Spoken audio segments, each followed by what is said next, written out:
Aloha, and we are live. And we are live. Two times. All right.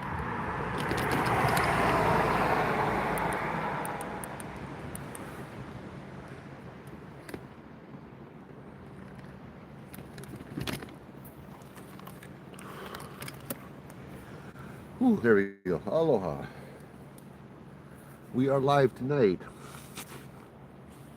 Sorry, allergies. I'm allergic to ghosts. Whew, brah. Yeah.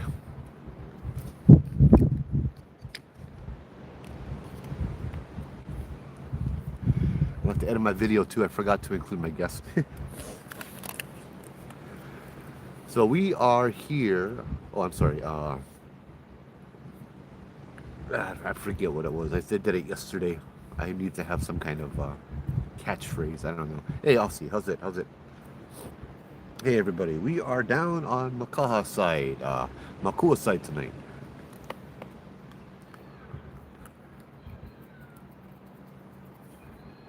It better be a bird or something. Hey, Brenda, Joy, Sandy, how's it? You guys hear that, huh?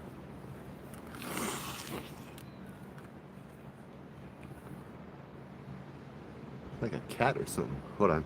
Flip you guys around. I don't know if you guys can see, but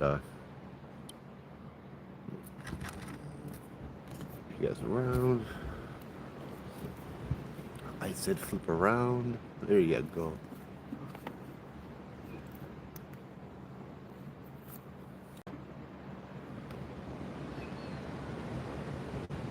Oh, here cats. Hey, Uilani, how's it? Hey, Nohana Hana, how's it? It is. It's a beautiful place, and we were greeted by fireworks. Yeah, yeah. We can't see anything on the other side. But my good friend from New Zealand, Mark, is across the street right now exploring the cave a bit.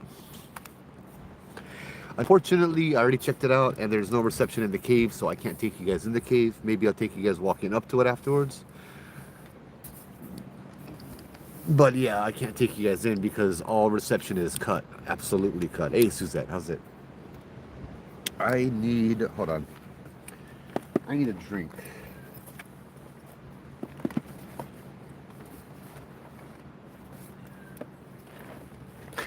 So we've been here for about an hour now, and the cat, if you guys can hear that, just started.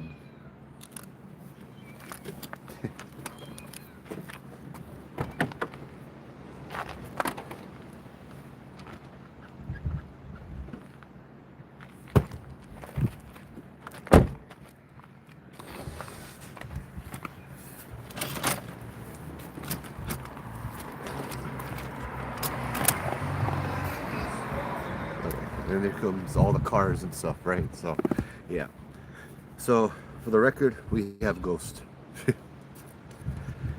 I'm gonna share with you guys a story though. Pretty sure later for Mark Walbank, but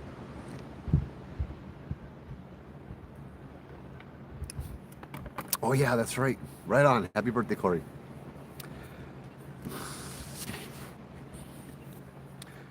Thank you, Joy. I'm busy. I have a lot going on through my head. I forgot. I will do it. How's it? How's it? Son of a gun. What the heck? Okay, that was a piece of rubbish blowing in the wind. Lovely.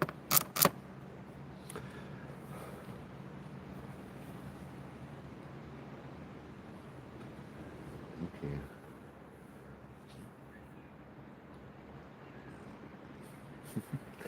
Not really sly ninja like, as I'm staring at one guy walking around with the light shining in my face.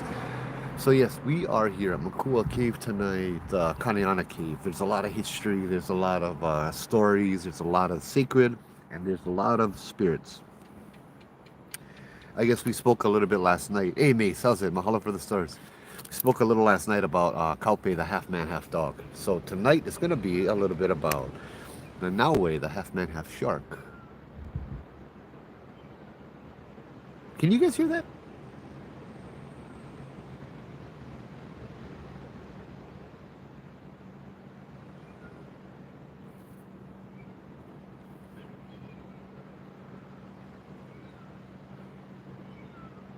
You know what? I'm going to take you guys for a minute. We're gonna go walk because it sounds like it's coming out of the cave, but I don't see Mark's light anymore. I'm gonna flip you guys around, change the light to something a little bit more less red. Yeah, it's echoing from the cave.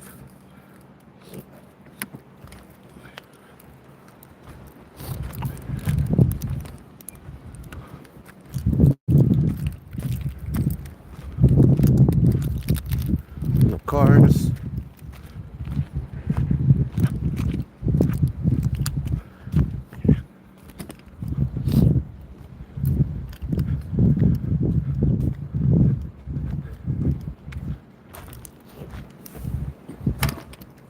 How's the reception here? So far, so good. Mark, you making cat noises in here? You hear the cat noises? It's coming from inside here, huh? Okay. Yeah, I can hear it across the street.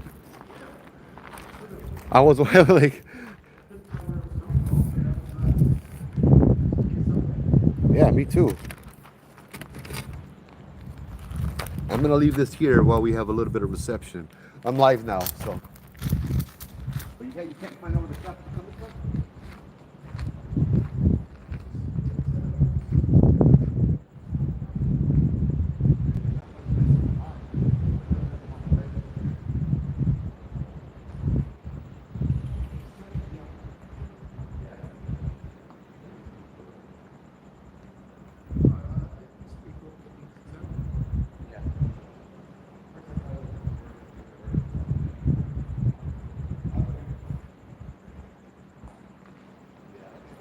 Up here across the street then. I just want to make sure you're good.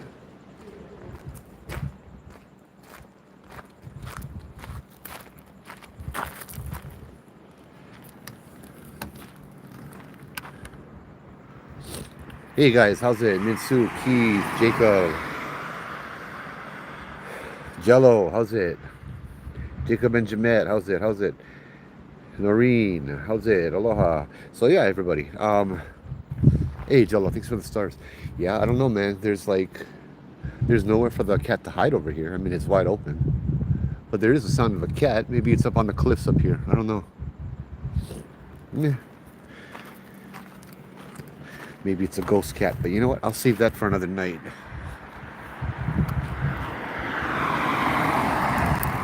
I'll let you hear that story right out of the cat's mouth. This guy could share that story, yeah? Ben, how's it? Phoebe, how's it?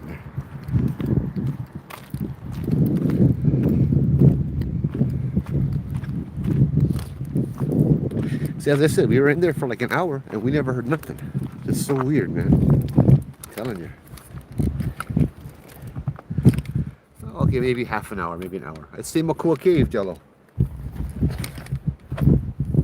Kind of an impromptu Makua Cave night. Ooh, that's scary. Brah.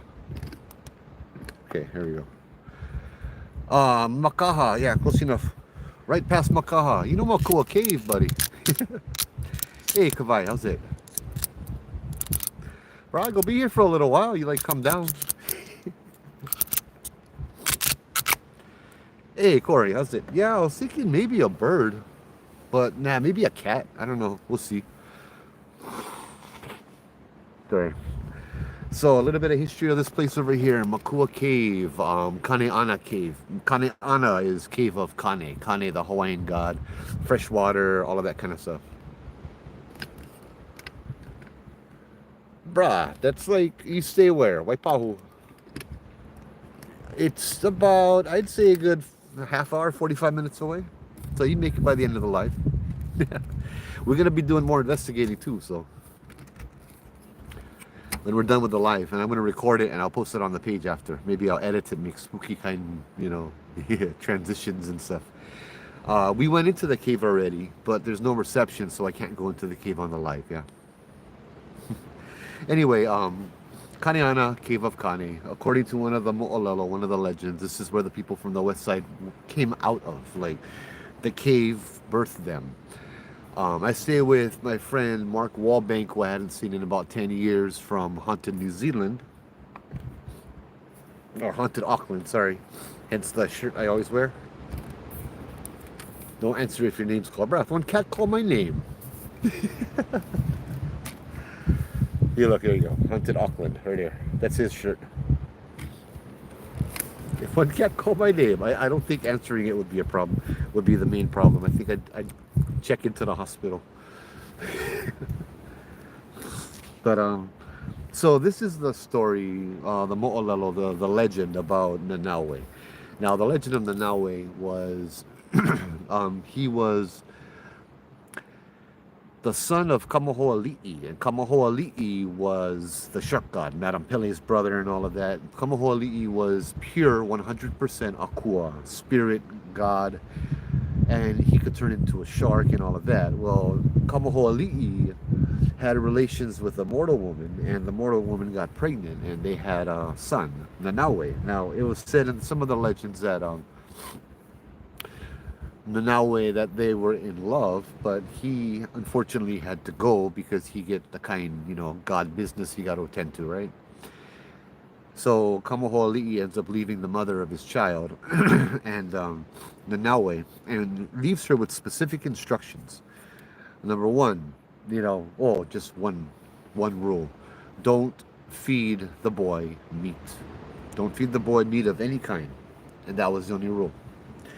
Like many of the kupua, many of the shapeshifters, um, many of the supernatural things in Hawaii, you could tell because they have certain birthmarks, right? This guy in Nanaue was born with a birthmark on his back between his shoulder blades, and as he grew older, it formed into the shape of a shark's mouth, right? Now, Nanaue's mother was always, okay, we're not going to feed him meat because his father said. But after a while, when Nanaue got old enough, he was now forbidden to eat with women. And so he instead ate with his grandfather and the men. And of course, the grandfather hoped that this boy would grow up to be a very powerful warrior. And of course, you got to feed the boy meat, right?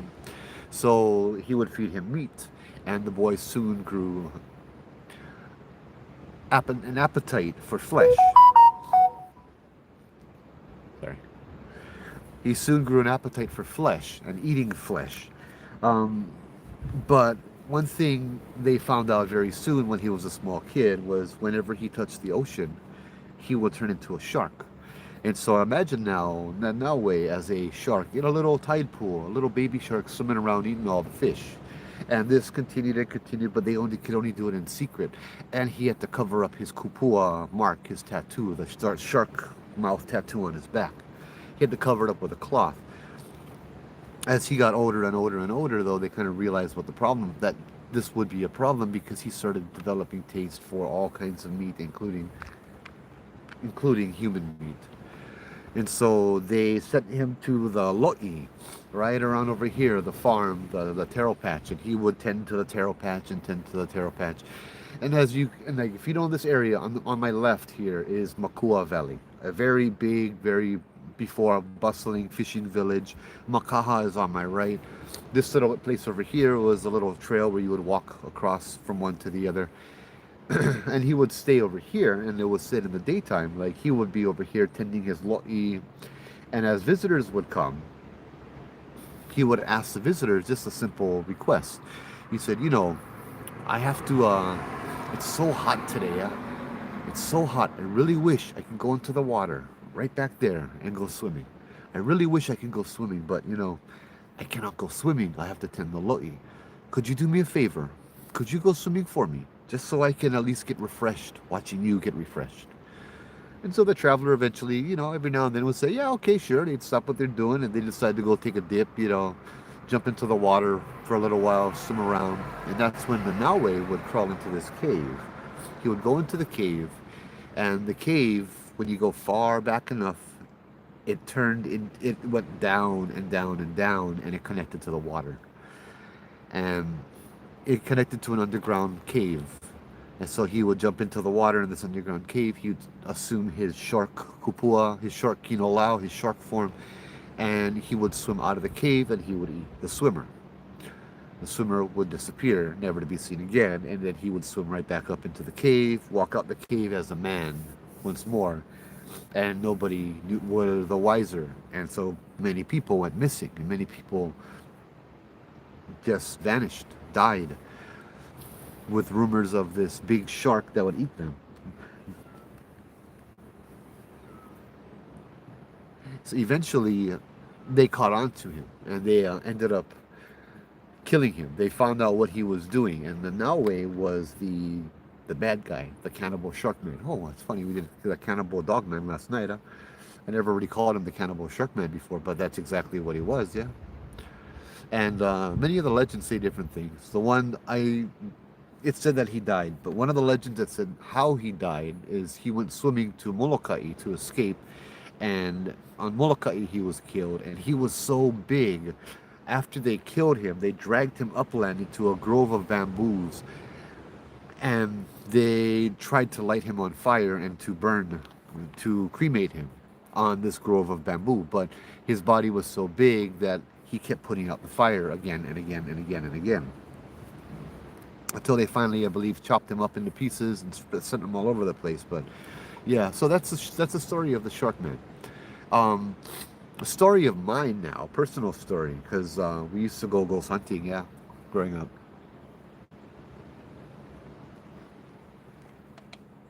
Was a very fascinating one. I think Mark is having a lot of fun in there. That's okay. He wants to go investigating. That's fine. Um, Jello, let me know you're heading down, huh? Hey, Patricia, how's it? Mike, how's it? How's it? Tanui, aloha, how's it? Troy, how's it? How's it? Um, this is a story I hesitate to share sometimes, just because I question sometimes whether it happened or not.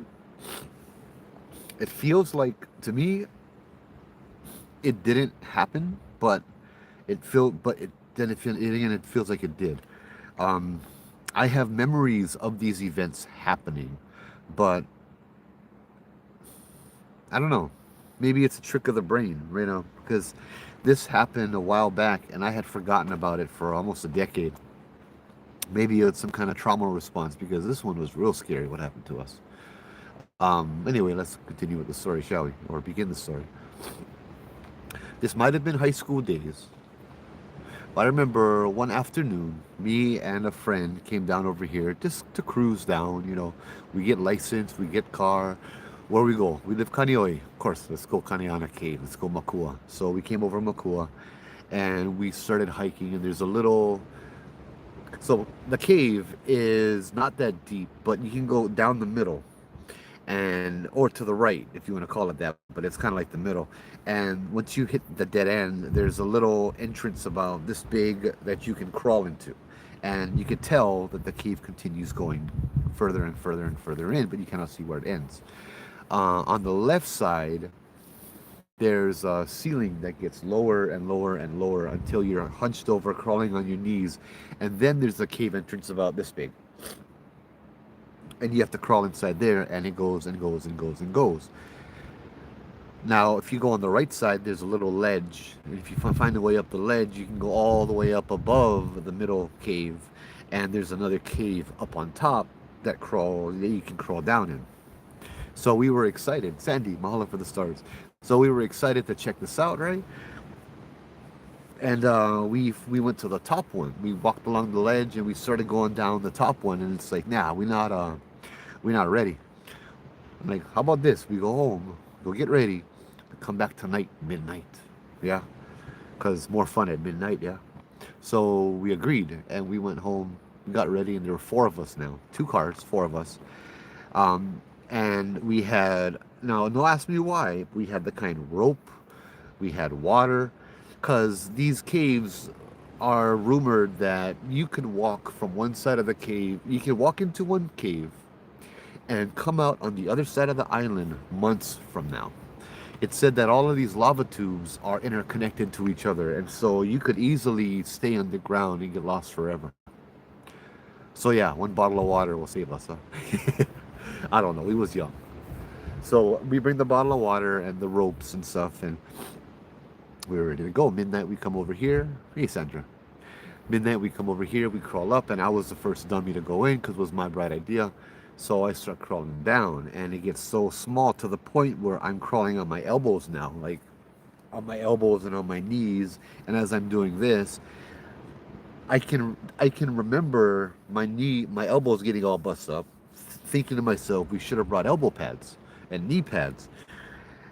And we wanted to investigate if this was indeed the place where we crawl down the cave if it touches the water, because then this might be Nanaue's cave, right, where the shark god lived before. And so we're crawling down. I remember scraping my head on the rocks, like just crawling, and then a rock would scrape the top of my head, and I remember blood coming down like this on top of my hey Matt, how's it, just coming down over my face, and I had to wipe off the blood. And I remember looking at my hand going, what the hell, but I kept going. And so I get the light shining down, and I get three guys behind me. After a few minutes, I maybe it was about half hour, 45 minutes, and no worry, Mark, I'll share the story again after for your recording. Okay, I get one chair too if you like sit down. Oh, oh, sit up. Yeah, yeah. Doing it live. Yeah, we're in the middle. We're doing the live. We're about 20 minutes in. Yeah. Then we can go investigate some more in the cave. But yeah, so we're crawling down the cave. Um, and after about half an hour, 45 minutes, my friends started getting a little claustrophobic, perhaps, right? And so I'm the first one, and we get three people behind me, and we're crawling on our hands and knees. I still get blood coming down my head from scraping my head on top of the rocks, and my back and all of that. It was all bust up. My elbows were bust up. My knees were all bust up. And my friends, they all want to turn around and go back. And so I'm like, okay, that kind of sounds good. But as I'm shining my light forward, I look, and maybe about 10 feet, 10 yards, I don't know, maybe about 20 feet ahead of us, it looks to me like a place where it opens up. And we can go into that little pocket, sit up, kind of recuperate, stretch our muscles for a few minutes, and then choose whether to continue or not. So I tell my friends, okay, there's a little place over here. Looks like we can go over there, sit up, maybe stand up. We'll go check it out. Maybe this is the place we're looking for, because we were going down. Yeah, we started crawling, and we're heading down.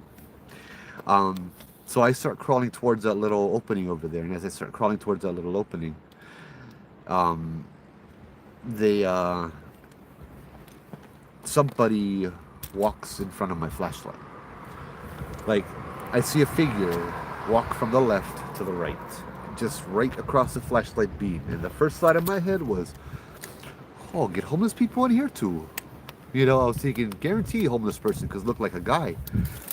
But it was so fast I couldn't really realize, but I wanted to scare my friends, yeah. So I turned around and I'm like, oh, guys, I just saw one guy walk in front of my flashlight. I don't know what it was some figure. And so we're all tripping out. And soon I'm lying down, and I got my other friends lying over me, like a head on the shoulder, a head over the shoulder, another head over here. We're all crunched together as I pointed the flashlight, and we're all staring down at the flashlight for a minute, 2 minutes, nothing happens. And then all of a sudden, right before we're about to just say, you're full of it, right? You see the figure walk in front of the light again from the right to the left, but this time slowly, deliberately, and it stops in the light. And it wasn't a person. What we saw it looked like a body covered in scabs, black, scabby skin. And we saw that, and we booked it. Now, I was the last person out, because everybody else booked it. Now, it took us half hour, 45 minutes to get down. It took me about 5 minutes to get out. We were rushing, and I kept telling my friends, hurry up. And I was ready to bite their feet, grab them, hit them, whatever, because I'm the last guy now. There's nothing behind me but this thing that we had seen, right? And my friends were not crawling up the mountain fast enough, or in the lava tube fast enough. And I could feel this thing coming up behind me. I could hear it, I could feel it, I knew there was this thing. I was waiting for it to grab my feet, and as I had nowhere to go, you know. And so I'm terrified. We get out, we finally get out of the little place, and we run and jump. Most of us, we jump off of the ledge and land. You know, luckily for most of us, we landed without getting hurt. And we ran to the car, but my friend sprained his ankle, and we had to help him to the car. We were parked right here on the street, not in a little parking lot, but on the street. We ran out. I jumped into the car with my friend.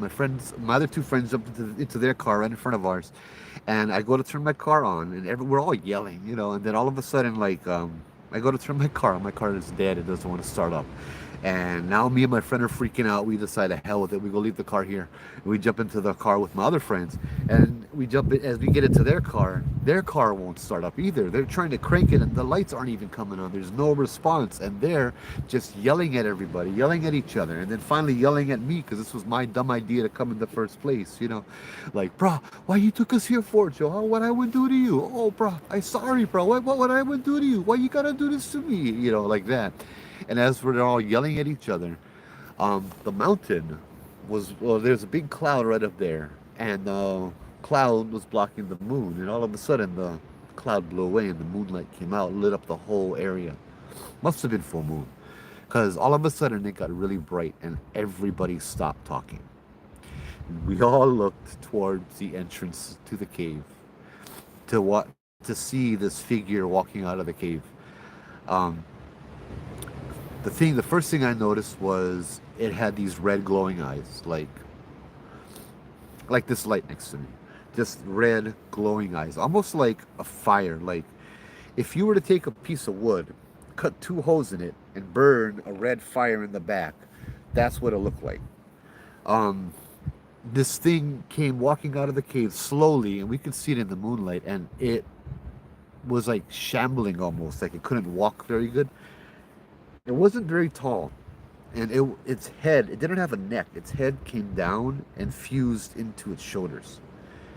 And we're just staring at this thing. And this thing is now walking over the barrier. This thing walks into the road. This thing stops in the middle of the road on the median and just looks at us for a few more seconds. Then it turns around and walks away.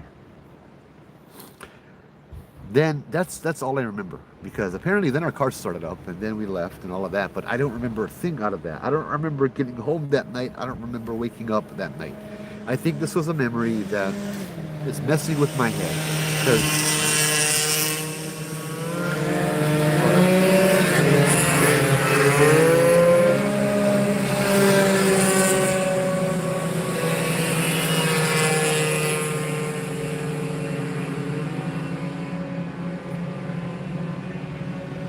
West Coast intermission.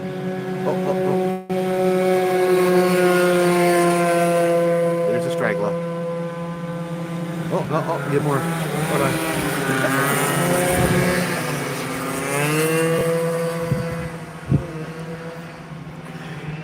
As I said, I don't remember the aftermath of this. I don't remember anything about this, but I remember the red eyes. I remember the skin looked like scabs and it was fused into the shoulders. I remember that it had red eyes. I remember the blood coming down my head. I remember the items that we had brought. I remember crawling down the cave. But I still kind of question it. I didn't remember this again until years later. I'm on the ghost tour and a guy asked me if I had a story about Makua Cave. And then a little bit of this flashed into my memory and I'm like, oh, maybe. Why? You get one story. And he told me he did. And he shared his story with me. They went drinking in the cave and something with red eyes that didn't have a neck and looked like it was covered in scabs chased them out into the parking lot, out of the cave. And yeah, that was the stuff. Let me see if I can find a picture, because I was looking for it years ago. I did this story on a Facebook note, and I realized nobody looks at posts unless they get pictures. Yeah. So let's see if I can find the story of I was looking at. There's actually a kid's drawing, a kid's story. Nanaue Sharkman. Yeah. Yes, this one right here. And I also found out too that Nanaue is also the name of something else in like I don't know, more media kind of thing. But like, so here's the picture. The one in the middle, the second one, that looks like what we saw. I cannot do that. Hold on. Hold on. Maybe this was it. Maybe it wasn't.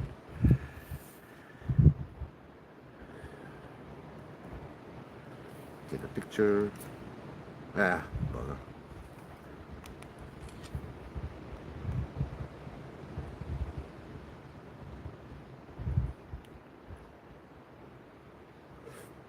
There you go. Oh man, come on.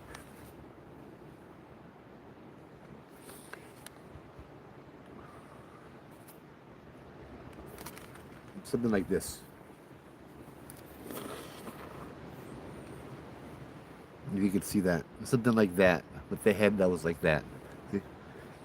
That's what we saw coming out of the cave. Um, hey Julie, Karen, how's it? So yeah, I don't know. That's the story I have over here, and that was scary enough. But yeah, welcome to Makua Cave, right? There's a lot of cool stuff around here too, though, not just bad. But yeah, that's another time. There's a lot of death over here and stuff as well, and I do recall a case of some Hawaiian mafia taking people out here, killing them decades ago, pushing a girl into the cave with her boyfriend, I think, in their car and burning them alive. Excuse me. But yeah. Anyway, let me introduce you to my friend Mark. Hello. I was sharing some stories. Are you recording? Yep. Oh, okay, cool. We'll come a little closer. We could share the camera over here. I didn't plan on going to Makua tonight, but I plan on talking story with you. Jello, you coming out tonight or what, bro? You still here? There you go. Yeah, it's good. Oh, let me get this down. I've been really enjoying that cave. It's amazing, isn't it? It's incredible. Yeah, that's a fun cave. So, tell me a little bit about yourself. What kind of stuff do you do? I've been doing the whole paranormal thing for many, many years, and I just love it. I just love the stories. I love just meeting people, hanging out with people, and just exploring the paranormal in whatever ways are possible out there. Yeah, I was last in Hawaii about 10 years ago to this day, actually. 10 years to this day, Yeah, I think about we 10 went out. years, Yeah. To this day, yeah. Pretty much, yeah. We went up to Kaneana, the summer palace. That's right. So where are some places you've been ghost hunting, like country-wise? I've been all around the UK. I spent a lot of time over the UK, around Scotland as well. Incredible history there. Just thousands-year-old buildings, you know, it's just incredible. So much history that dates way back, far beyond anything we have in New Zealand. Yeah, here too. So yeah, the stories are just, they date way back. So it's a whole eye-opener for me. It's very new to me. I'm learning all the time, so it's just fantastic. Just going out to different countries and just spending time with different people, different cultures, and just hearing about their techniques, their approaches, their beliefs, their folklore, the stories. We're getting some good sounds in there. It was almost like footsteps. Oh wow. There was something moving around in there, but I couldn't tell if it was dripping sounds, but it was almost like there was something scuttling around in there, which is very cool. Just a bit excited. I'm looking forward to going back inside there. Yeah. Maybe bring the chairs inside there, just sitting down and hanging out. But too bad no more reception. Yeah. It's a great location. Yeah. Well, yeah, that's awesome. You're what I want to be. To travel everywhere, go investigating everywhere, check it out. That's awesome, man. I'm stuck on an island over here. But so are you. Just a bigger island. We huh? pretty much are, yeah. Yeah. And it's quite amazing when you start digging in your own hometown and you start hearing the stories and just how many stories there are. from all the little suburban areas and the small towns, and Yeah, yeah, yeah. even with very small populations, it's Have you found a lot of like the old stories that are similar yeah, to from one country to another? yeah. I mean, there's always the old grey lady. Everybody has the Mm. grey lady that's seen going up and down stairs, or so we have quite a few of those scattered around the country. Um, we have a few cryptids as well, but they're not sort of as well known as the more international cryptids, mysterious creatures. We have sort of oversized lake monsters and Oh man. all that kind of thing, but yeah, we don't have regular sightings, so it's not really a thing. So in any of the so you like cryptids? I like cryptids. I like ghosts, UFOs. Mm. Have you ever come across cryptids that like lake monsters that are part human, or dogman that is part human? We do have stories about a dog man or a dog boy Mm. down in the South Island, and we have there are goat man stories as well. So we do Oh, have goat okay. men. Yeah, do have goat men. One of them's seen quite a bit next to a military camp, and there have been many sightings from the people that Okay. stay in the military camps that have encountered this goat man on the side of the road. Mm. It's not one of the fields I've gotten a chance to delve into much over here. We are like our dogman is actually a Hawaiian cannibal chief, or cannibal. It was he's a man or a dog or a little bit of both. Yeah. It is so like, would that be like something that's consistent in other places where the dogman is much more than a feral beast of destruction kind of thing that runs around and howls at the moon and snarls, or is he more like a person that can turn into a dog that has a life as a person and as this other? Yeah, the stories change. It depends on who you talk to, really. But Have you heard uh, any like that? yeah, I mean, the Maori do have a lot of stories about Mm. hybrid animal Okay. beings. There are lots of, there is a lot of Maori folklore about that. But the sightings and the stories that I've heard from around the place, um, it just seems to be a part animal, part human being. Okay. Whether it's some sort of interdimensional traveller, we don't know. It's just they're not seen very often, but they do appear and then they just disappear. And Okay. but the stories date back decades. So, Yeah, yeah, yeah. yeah. Like we have the mo'o are lizard people, and they are shapeshifters. Their behavior is they live in the water. They can be calling spirits, where they lure you into the water by taking on different forms. But their forms are said to be their true form is lizard-like, scaly hair, long, scaly skin, seaweed-like hair. I've always found that amazing how the description from the Hawaiian mo'o, from our legends and our folklore, is very similar to the Japan's kappa, with minor differences, and also mermaids and all of the sirens and all of these other things as well. Have you found like I like to find the Hawaiian parallels to the things that we have here? Maybe there are other places in the world where they have the same kind of beings that we do, and they're called Mm. differently. And by understanding other cultures, you can learn more about your own. Yeah, I think there are a lot of similarities. I mean, we do have lake monsters that are seen in modern times as well as documented in folklore within ancestry and generation transcending sort of stories. So the stories do go way back, but they're also modernized stories as well. That so things are seen with modern day. Okay. Yeah, Yeah, like we didn't have canoes that went to Japan, but in yeah, the same thing, we both had the same yeah, stories. yeah. That kind of stuff fascinates me. But the Maori do have a lot of folklore, whether it's more a spiritual based thing. We don't really know Yeah, the Mario. they have a They're lot of kind of more stories. scary, I think. They That's the have it. Haka and stuff that terrifies me. Right? That's like war dance energy. Yeah. But yeah, there are stories that transcend Maori sort of folklore and all their stories, and then European stories as well that seem to coincide and match up with some of the Maori stories. So Yeah, yeah. It's fascinating. Like our hapu system was supposedly they call it kahiki. Kahiki means the motherland. mm, Pa'ao came from kahiki. He was kind of a dick.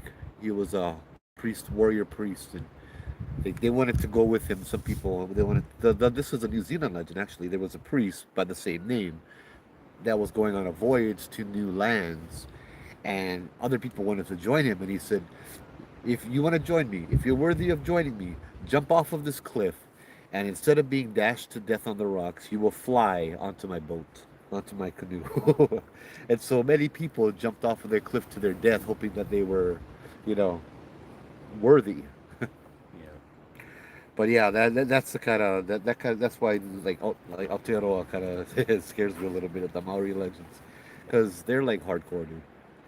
Oh, they're very protective about their stories. I think, as is every other culture, really, aren't they? They're all very protective, and Yeah, um, I guess it's different because in Hawaii, everything in Hawaii seems to be monetized. You know, they sell Hawaii, Hawaiian culture, Hawaiian legends, Hawaiian lore. There are tours and tours and tours that you could do to learn all this kind of stuff. You know what I mean? well, it's the same with Scotland, isn't it? Yeah, The yeah, legends about the Loch Ness monster and all that. yep, It's I guess you need your tourism. yeah, exactly.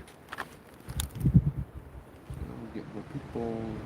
Sorry, I kind of get a little defensive. I see people coming Yeah. around. They see them with fireworks.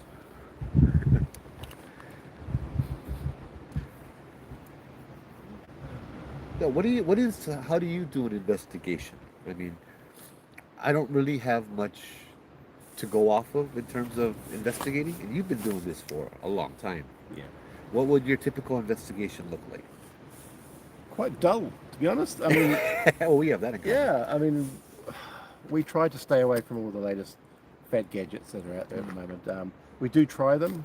We do spend a lot of money buying these gadgets just to try them, because nobody wants to be that person that puts down things without even trying them. So Yeah, yeah, yeah, yeah. so we do still buy these gadgets and we try them out and we see how they work and what they can't do and what they can do, and we decide whether they're any sort of benefit to us with our work. But so we try and keep it simple. We keep it very stripped back, very old school. It's mainly just sitting in the dark. How do you share your findings in your happenings and that kind of stuff? Well, we don't really have that many findings, to be honest. It's we have whenever we do find something, we'll isolate it. We'll take the clip out and we'll make a video for it so we can share it with others, Okay. just to get opinions. And we do work alongside a lot of other teams as well, just to sort of get ideas and throw ideas off each other. If there's something we don't know, we'll ask. But yeah, we keep it pretty basic, really. We just go to a location, go to where the stories are, and just sit there and just listen and just see what happens. And we have equipment rolling. We have cameras, many cameras rolling. Yeah, yeah, yeah. Just in case something happens. And at the end of the night, we might have nothing. We might have something. It's the luck of the draw, really, isn't it? Yeah, It's, yeah. I mean, when we go out, we usually have things that happen. Just like little tiny things, like, oh, two people see a shadow walking between the cars, that kind of stuff. When there's nobody there, or we hear something, or red eyes, or something like that. We don't really record it, and it usually just goes away. Things are watching, that kind of stuff. I'm the kind of guy where I like to think it's being connected more to my Hawaiian roots, but I would go out to a location and ask for if they're here, and then when the wind starts blowing right at me, that's a sign for me, or so I hear the ghost of the wind and that kind of stuff. I had a friend who was all about debunking everything, and it drove him crazy.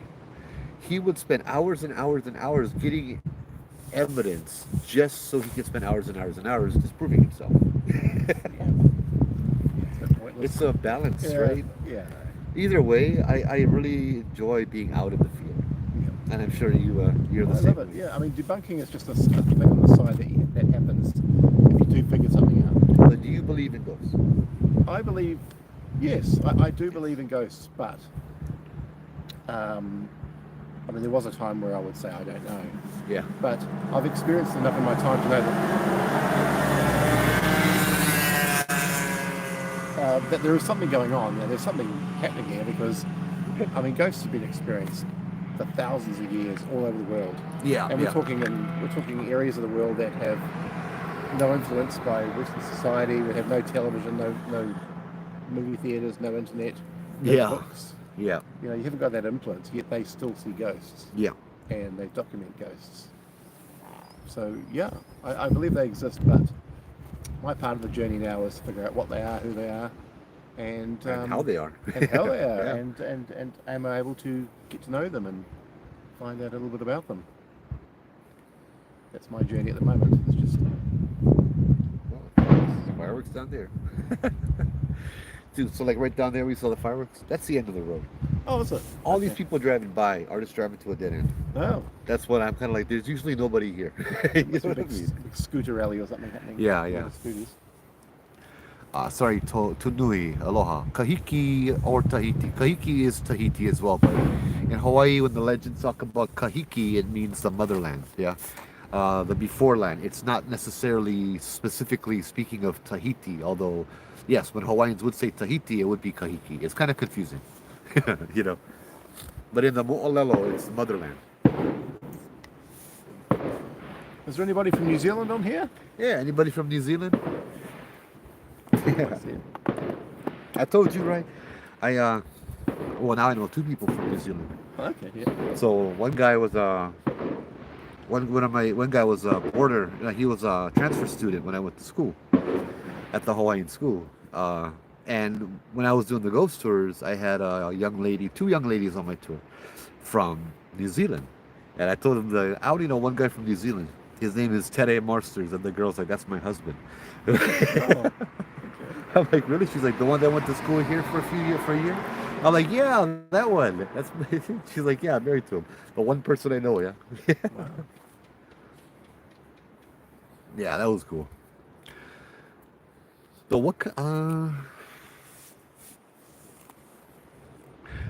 do you know if New Zealand has like the same kind of thing that we have in terms of like mo'o, lizard people, water spirits, calling spirits?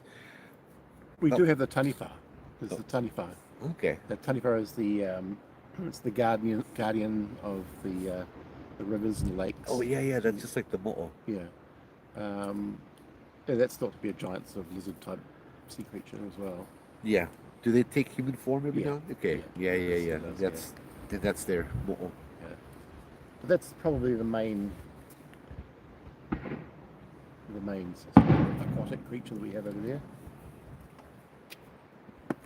Come to think about it, I think here too. Yeah. Except for the Kanaloa, the god of the deep sea. Hmm. I think there is Tangaroa. Tangaroa is, yeah. We share a lot of the same stories. Yeah. Yeah. A lot of our creatures are considered guardians. Yeah. Guardians of the forest, guardians of the oceans and lakes. So they're sort of protectors, really, I guess. Are they a little, we have over here a word kolohe, which would be like a little mischievous. Can they be a little mischievous at times, or are they more like reverent? They're the little forest spirits that the Maori call the Patu Paiarere, and they are short in stature, sort of small sort of forest dwellers. They're considered quite vicious and quite Okay. angry, but and quite mischievous as well, pranksters. Kind of like the Uh, Nanaue over here. you can often hear flutes being played deep in the forest. It's one of the signs that the Patu Paiarere are around. Flutes. Dude, you know a lot of stuff, bro. We was I talking know over bits. here, and it was like, Yeah, I know bits. Yeah, I'm just picking it up here and there. yeah, yeah, yeah. That's awesome. Yeah, it's such a huge field, isn't it? So How often do you investigate New Zealand? every chance I can, really. Whether it's just down the road, we have a couple of locations that we have unlimited access to, which is nice. So Oh, nice. if we just feel like it, we can just go and spend the night and just sleep there, or How about like pre-contact investigations? Like how we go like right over here, we're investigating a shark god. Pre-contact as in pre-Western contact. Where the like during the Maori cultures they had their own thing going on. You investigate any kind of stories, legends, that kind of stuff around there? Or is it um, more of centered around modern hauntings and stuff like that? no. I mean, there are stories that date way back but oftentimes the building is no longer there. The house is gone, so you haven't really got much to work on. Unlike us, we got the pulley. That's a cliff. Hmm. It's not gonna go anywhere. Yeah, that's cool. We're lucky. I mean, we've got a lot of locations, land masses, land sort of landmarks that. Yeah, are we got good to ancient people as well. temples. We got caves. You know what I mean? Yeah. Temples made of rocks that have stood for 1,000+ years. Yeah. that we can go and hang out with the spirits. You do anything like that over there, or maybe not really? We don't really have the buildings of the same age, Oh, okay. but we do spend a lot of time in caves. There are sort of in Whatapu, which is out West Auckland. There's a whole coastline there, which is considered the coast of ghosts, Ooh. and it's a very dark part of West Auckland. A lot of people died. A lot of Maori lived in the caves. There were suicides. There was a shipwreck, and 250 people died, and all the bodies were washing up in the sand. So yeah, a lot of tragedy there. Wow. That sounds like an interesting place. It is. It's yeah. I mean, it's not like very cool. People died, but like, I would assume like for me, the energy would feel. I'm curious as to what the energy would feel like over there at nighttime when nobody else is, when there's nothing to distract you. Yeah. Kind of what the area would feel like. Yeah. I mean, we're keen to go back and camp out in the caves. There's a cave that's sort of like half the size of the big one here, Ah, and it's they used to be a dance floor cave, and they used to have dancers there back in the day. And yeah, a lot of people died. A lot yeah. of tragedy. It was the whole area that you can kind of feel a bit of a vibe, a bit of a darkness there, and the fact that there are bodies buried in the sand right where your feet are Oh God. as you're walking, because there was just so many bodies that they just started burying them where they found them. Yeah. So we have like Kipapa Gulch. It goes all the way up, and it's called Kipapa, means paved with the bodies of the dead. Mm. Because during one of the battles, they lined the bodies up all the way up the mountain, all the way up to the stuff. So yeah, I mean, I guess we have those. I'm like, yeah, that sounds so cool over there, and I'm like, wait, we got places like that here too.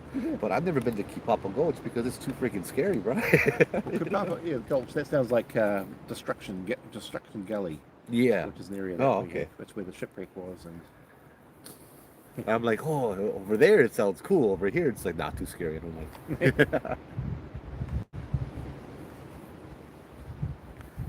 well, it turned out a nice night. It is. A little bit of clouds, yeah. Mm. Something is walking behind us. Very cool. Yes, I was actually just sensing motion myself, actually. Yeah. Oh, Aussie Tiger. You're from Australia. Cool. Yeah. Yeah. Mark is from New Zealand. Hello. Oh yeah. I mean, I don't know why I didn't make that connection, Aussie Tiger, that you're from Australia. Right on, brother. Matt, how's it? What were you saying? Uh, Sunday cruising starting early. I believe family stories are very protected. Yep. A lot of yeah, I understand that.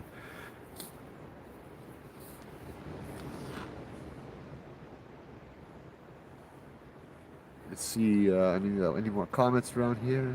No, there seems to be more ferries in the UK.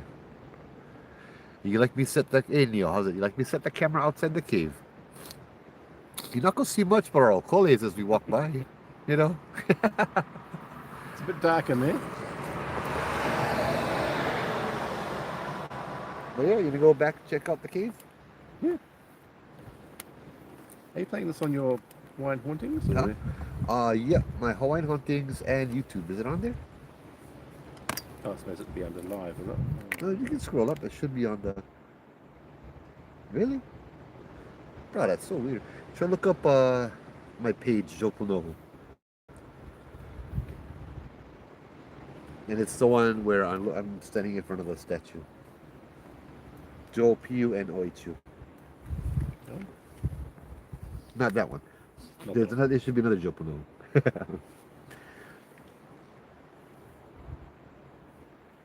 No? Yeah, that one. Yeah, right there. Blogger, Yeah, I'm live on that. Right. Yeah. But you can stop off, say hi, and they can check you out. Yeah. You got a YouTube page too, huh? Yep, I haven't got the links on me. Go to YouTube and type in Paranormal NZ or Paranormal New Zealand. Paranormal New Zealand. Paranormal New Zealand. We were formerly called Haunted Auckland. Yeah. Oh, he's still got Of his course old I got shirt. this shirt. I Yeah. wear them all the time. Yeah. I love it. It's great. It's a great conversation starter. Yeah, so they're called Paranormal New Zealand. So check us out and yeah, Yeah, stay in check it touch. out. So we're gonna go into the cave now, guys. You guys ready? So I guess that's where we say bye because we're gonna lose reception. Jello, you coming down, bro? Let me know because I don't like anybody parked next to me. I'm gonna get a little paranoid. Huh? See, bro, if you left right now, you would have been here already. If you left at the beginning. Tahitian and Hawaiian cultures are very similar, but we have almost nothing in terms of urban legends. No night marchers, no menehune, and all mo'olelo are set in the distant past. Oh, that's cool. That's Tahitian, huh? Oh, cool. My YouTube is Hawaiian Huntings. Uilani, could you, or Joy, could you could you link my YouTube channel in the chat? Or maybe I can. Hold on. Not like I don't have 3 other devices to use, right?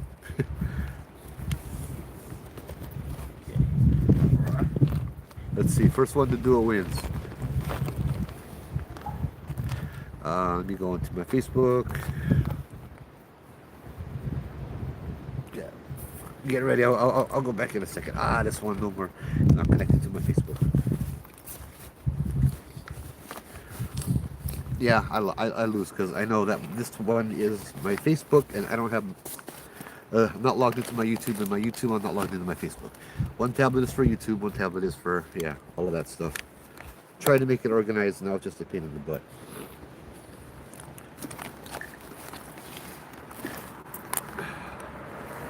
I blinked my eye and today it was over. It's been an hour, Phoebe.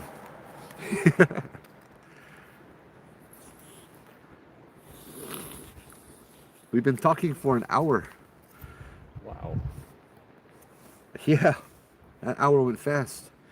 Let's see. Doesn't seem that long. No, it doesn't. Here we go. Share channel. Copy link. Let's go to my live. Hey, Joy beat me. Okay, Joy, you win.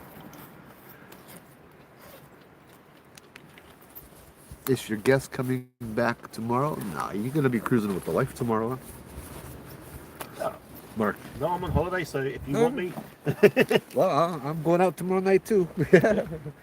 I don't know where yet though. I'm thinking of the Pully Lookout nighttime.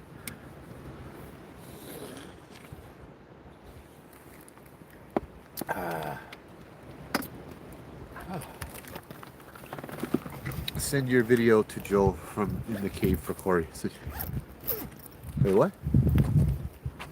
Oh, Facebook froze. Sorry. Send your video to Joe from In the Cave for Corey. Oh, okay. I don't know what you said, Joy. Sorry.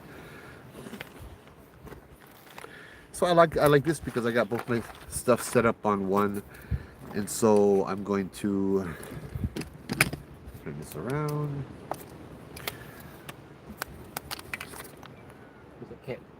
Yeah, I heard it echoing, so it was in the cave.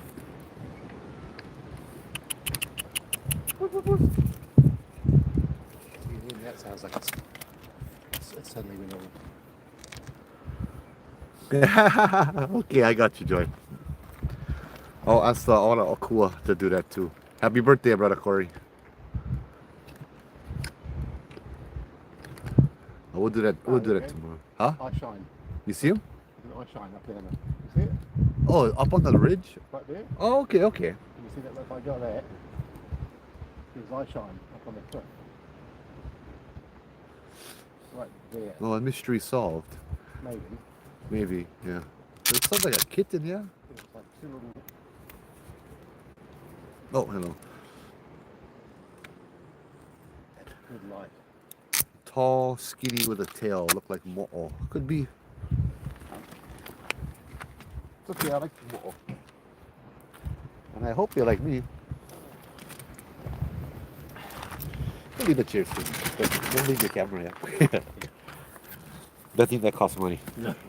No. Oh, good. There's nobody here. You want to get a picture? Come. Here's a picture. Oh, there should be the Makua Cave sign over here. Yeah, that would be a good picture opportunity. To Nanaue, thank you for sharing, bro. I keep seeing your comment.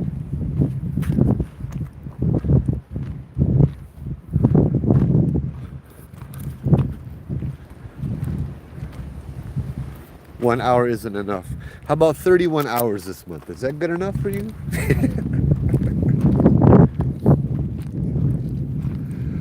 Oh, these rocks. Ooh. There's something about these rocks right over here. But here's the sign right here. Oh, Oh, here's a kitty cat. oh. That'll be it. Hey, tell your friend. Yeah. Let me see. Let me see if I can. If they. Yeah, no. This used to be a plaque telling the legend, and it was made of copper, unfortunately, so it's gone and melted down. You won't get much out of the locals either. You ask about ghosts, and they tell you go find Jesus. Yeah, it sounds familiar.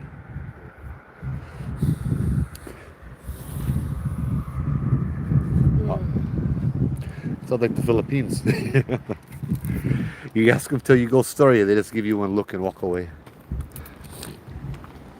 But these Pohaku.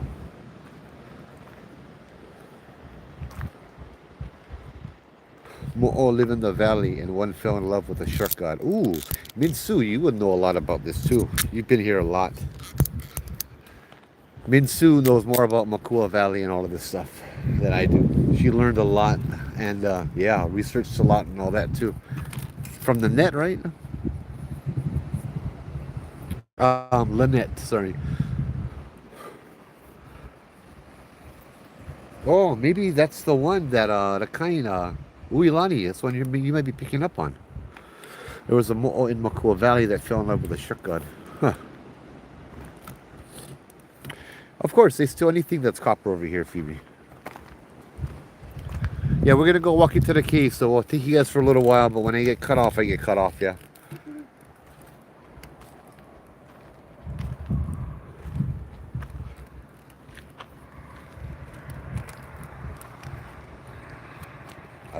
Put them like this, and light like that.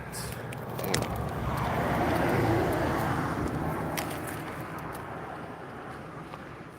Oh, so it was actually a cat then? That's good. Good to know.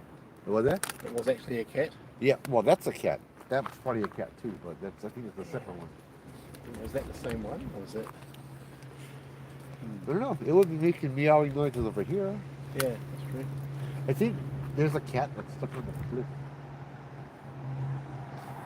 Yeah, as much as I love cats, I'm not cliff climbing today.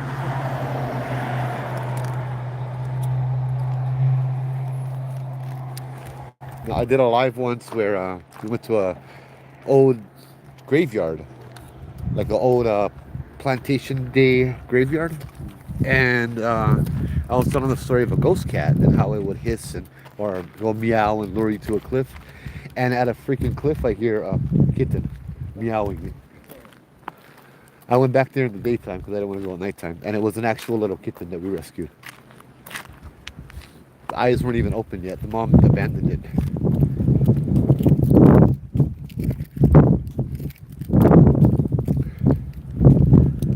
Hey, ahui ho. Yeah. I'm not going anywhere yet, but pretty soon I think. I just locked my car, don't worry.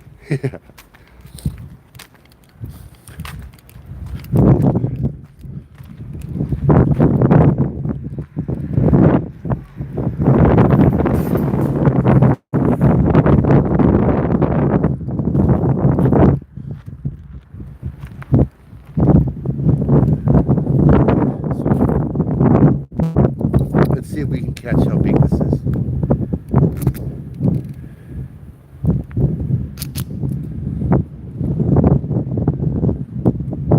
Here's up, up, up, and you guys are almost at all the way up. Yeah. We got 2 bars. When I went in here, I noticed I had a hard time breathing. Like my lungs worked, but I wasn't getting any oxygen in my lungs. It was weird. I mean, I was, but it was a little bit less or something. It was hard to breathe for me in here. Could be because I smoke. Definitely not.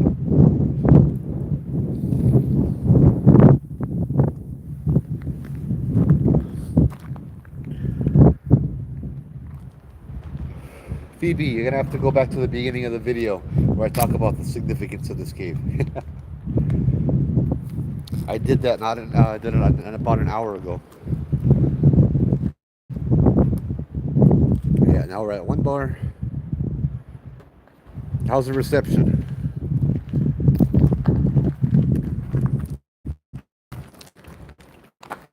So yeah, at this point, guys, I'm just gonna end both lives over here. I will do a little recording as we walking around the cave, and I will post that to my page later. So yeah, I hope you guys enjoyed the night. I'll see you guys tomorrow night. Yeah, I know. It's going in and out now. But we're not even in the cave yet. But yeah, I'll see you guys tomorrow night. Have a good night. Yeah, you guys. Thanks for tuning in.